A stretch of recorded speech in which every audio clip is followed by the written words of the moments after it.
Assalamu alaikum hurmatli kuzatuvchilarimiz. Bag'at aka hafta savdo kanalına obunachilar. Aziz yurtdoshlar, bugun 9 noyabr 2025-yil o'z ish faoliyatimizni boshlab oldik. Sizlarning boshlagan kunlaringiz xayrli va barakatli bo'lsin tilakkan holda bu videomizda sizlar avtosalonimizdagi faqat Nexia 2 avtomobillarimizni ko'rsatib reklama qilib beramiz do'stlar. Oxirigacha ko'rib kuzatib boraverasiz. Narxi ma'qul bo'lsa mashinalarimizni bemalol kelib xarid qilib ketsangiz bo'ladi. Pastda bizlar bilan bog'lanish uchun nomerlarni qo'yib o'taman. Bo'lmasam boshladik. Birinchi 2010 yılda ishlab chiqarilgan Nexia 2'mizdan başlayımız do'stlar. Mashina yurgani 210 bin kilometr. Kraskasi Kalillan zanglar ishlangan, faqat boshqa joylarına 100% javob. Kraskasi 100% radnoy mashina. Yumshoq balon, chexol, polik, metan gazlargacha ustanovka qilingan. Mashinada rasxod yo'q do'stlar. 50 izlari zavod turibdi mashina. Motor, korobka, ходовой taraflama umuman kamchilik yo'q. Zo'r sosteniyada mashinamiz. Bahasini sizlarga bugun aksiya qilib beramiz do'stlar. Aksiyada 40 milyon son maşinimiz bahas. Naqd pul bilan kelsangiz 40 milyon so'm beriladi. Bemalol kelib xarid qilarsiz. Mashinamiz do'stlar 7 milyon bilan kreditda chiqadi. Oylik to'lovi 1 milyon 800 ming so'mdan 3 yil muddatda bo'ladi. Aksiyamiz faqat bugun amal qiladi do'stlar. 40 milyon so'm aksiyada. Navbatdagi Nexia 2'miz 2014-yil Nexia 2 bo'ladi. Mashina yurgani do'stlar 102 ming kilometr benzinda.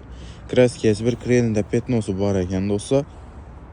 Boshqa joylari radnoy. Aytib o'tganimdek, benzinda mashinamiz bahasi aytilishi 60 milyon so'm aytadilar, ustunda kelishsa bo'ladi. 20 million oldindan to'lov bilan kreditda chiqadi. Oylik to'lov esa 2 milyon 100 ming so'mdan 3 yil muddatda bo'ladi do'stlar. Mashina holati ideal. Hech qanday urilgan, qirilgan, chizilgan joylari yo'q. Zo'r holatda mashina. 50 izlari zavod turibdi. Motor, korobka, ходовой taraflama umuman kamiz joylar yo'q mashinamizda. Javob toptirib tekshirtirib olarsiz. 60 milyon so'm aytilish. Navbatdagi Nexia 2'miz 2009-yilda ishlab chiqarilgan 172 ming kilometr turan Sonos Trembler Lux konditsioner Nexia 2 bo'ladi. Bu mashinamiz kraskasi faqat zanglar ishlangan Kalillan'ı, boshqa joylari 100% radnoy ekan. Javob toptirib tekshirtirib olarsiz. Mashinamizda metan gaz yumshoq bolalar ustanovka qilingan. 50 izlari zavod holatda turibdi. Zo'r sosteniyada mashina. Motori umuman aptolemiydi. Korobka ходовойlardan ham javob mix deb turibdilar. Tekshirtirib ko'rib xarid qilaverasiz bemalol. Kuzovida ham hech qanday defektli joylari yo'q mashinamizda. Zo'r holatda. Bahasini ham do'stlar 50 milyon so'm aytadilar, ustunda kelishsa bo'ladi. Egalaridan mashinamiz kelishtirib savdo qilib olaverasiz. 16 million oldindan to'lov bilan kreditda chiqadi. Oylik to'lovi 1,5 milliondan 3 yil muddatda bo'ladi. Zo'r holatda mashinamiz. Navbatdagi Nexia 2'miz Nexia 1'imiz Nexia 2 qilingan mashinamiz bo'ladi bu do'stlar. 2001-yilda ishlab chiqarilgan. Yurgani 250 ming kilometr. Kraskasi zanglar ishlangan ekan mashinamizda. Yumshoq balon, metan gaz, chexol, poliklargacha tayyor. Mashinaning bahasi do'stlar bitari 23 milyon so'm. Naqd pul bilan kelsangiz 23 milyon so'm beriladi do'stlar. Holati ideal. 50 izlari zavod, udar yo'q mashinada do'stlar. Kuzovlarından melalı, defektleri yok.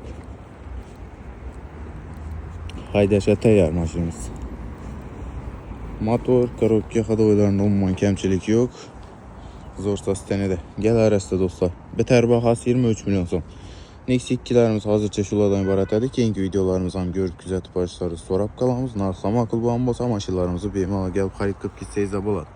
Bag'at aka hafta savdo salonimizga kelsangiz hamma turdagi mashinalarımızdan bor, bemalol kelib arzon kelib savdo qilib ketaverasiz. Sotiladigan mashinalarimiz bo'lsa kelaverasiz do'stlar, kelsak narx olamiz, kelishmasak sotib berish variantlari bor. Hammalaringizni kutib qolamiz salonimizda. Rahmat.